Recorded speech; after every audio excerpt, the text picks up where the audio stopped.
सिलसिलावार कातिल बहनें जिन्हें 6 बच्चों के कत्ल में सजाए मौत तो हुई मगर फिर भी वो बच गईं। लेकिन कैसे? आज हम इन हकाइक से पर्दा हटाएंगे।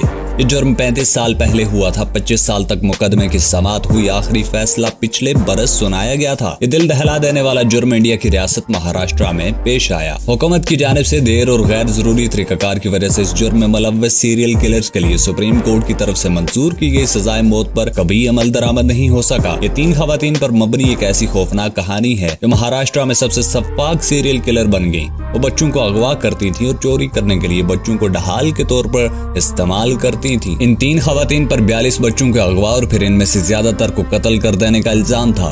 इन कत्ल होने वाले बच्चों के बारे में मालूमात बहुत देर से मंजर आम पर आई। उसके बाद ये मुकदमा काफी देर तक चलता रहा। हतमी फैसले के बाद मुजरिमों की फांसी में भी ताखीर हुई, जिसके बाद सुप्रीम कोर्ट को सजाए मौत को मनसूख करना पड़ा क्योंकि सदर ने रहम की दरख्वास्त मुस्तरद करने में 5 साल तक देर की। इन 3 खवातीन के नाम सीमा रेनोका और इनकी मां अंजना बाई थी। ये तीनों भीड़ वाली जगहों, बाजारों और मेलों में खवातीन के पर्स, जेवरात और मर्दों के बटवे चोरी करती थी। 1990 में एक बार रेनोका ने भीड़ वाली जगह पर एक खातून का पर्स छीन लिया, लेकिन वहाँ लोगों ने उसे रंगे हाथों पकड़ लिया। इस वक्त उनका 2 बरस का बेटा इनके साथ था। जब लोगों ने उन्हें पकड़ लिया तो रेनोका अपने बच्चे को कुछ दूर ले गई। उन्होंने कहा, मैंने कभी चोरी नहीं की, ये मेरा बच्चा है, मैं कैसे चोरी कर सकती हूँ। उन्होंने रो धोकर खुद को भीड़ से बचा लिया। उन्होंने ये कहानी अपनी माँ और बहन को सुनाई। ये सुनकर वो तीनों खुश हुई कि उन्होंने चोरी करने का एक नया और कदरे महफूज तरीका ढूंढ निकाला है। इसके बाद उन्होंने बहुत से बच्चों को अगवा करना शुरू किया, जिसमें स्ट्रीट चिल्ड्रन, बेकारियों के बच्चे और दीगर बेसहारा बच्चे शामिल थे। इन तीनों ने फिर इन बच्चों को मुख्तलिफ शहरों में इस्तेमाल करना शुरू कर दिया।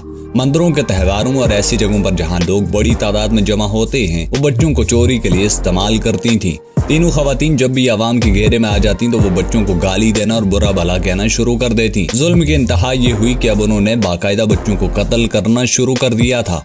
रेनोका, सीमा और अंजना बाई पर इल्जाम था कि उन्होंने एक साथ 42 बच्चों को अगवा किया।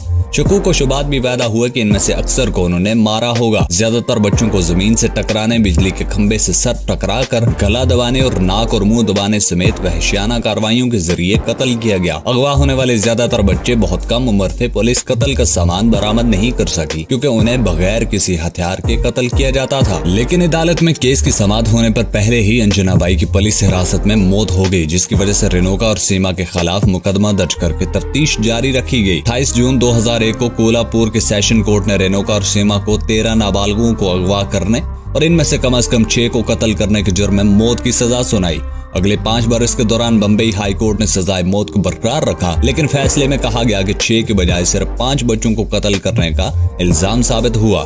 सुप्रीम कोर्ट ने 2006 में हाई कोर्ट की सजाए मौत के फैसले को बरकरार रखा। फिर हस्बे मामूल इन दोनों बहनों ने रहम की दरख्वास्तें भेजी, लेकिन सदर ने फैसला करने में वक्त लिया और फिर 2014 में उस वक्त के सदर प्रणब मुखर्जी ने दरख्वास्त पर गौर करने में 5 साल से ज्यादा का वक्त लगाया। रियासती और मरकजी हुकूमत के अफसरान ने एक दूसरे पर इल्जाम तराशी की, लेकिन मरकजी हुकूमत की जानिब से पेश की गई हल्फनामे में मुंबई के सरकारी दफ्तर में आग लगने के वाक़े का जिक्र भी शामिल है। इसमें कहा गया कि रहम की दरख्वास्त की दस्तावेजात आग में जल गई थी और रियासती हुकूमत ने ताज़ा दस्तावेजात तैयार करने में इजाफी वक्त लिया। ये बहनें अब पुणे के यरोड़ा जेल में अपनी बाकी जिंदगी गुजार रही हैं। अब रेनोका की उम्र 49 और सीमा की उम्र 44 साल है। आज की वीडियो अगर आपको पसंद आई है तो आप चैनल को सब्सक्राइब कर सकते हैं और मजीद इस तरह की इंटरेस्टिंग वीडियोस देखने के लिए आप बेल आइकन को भी प्रेस कर सकते हैं ताकि आने वाली तमाम वीडियोस आपको वक्तन फवक्तन मिलती रहें।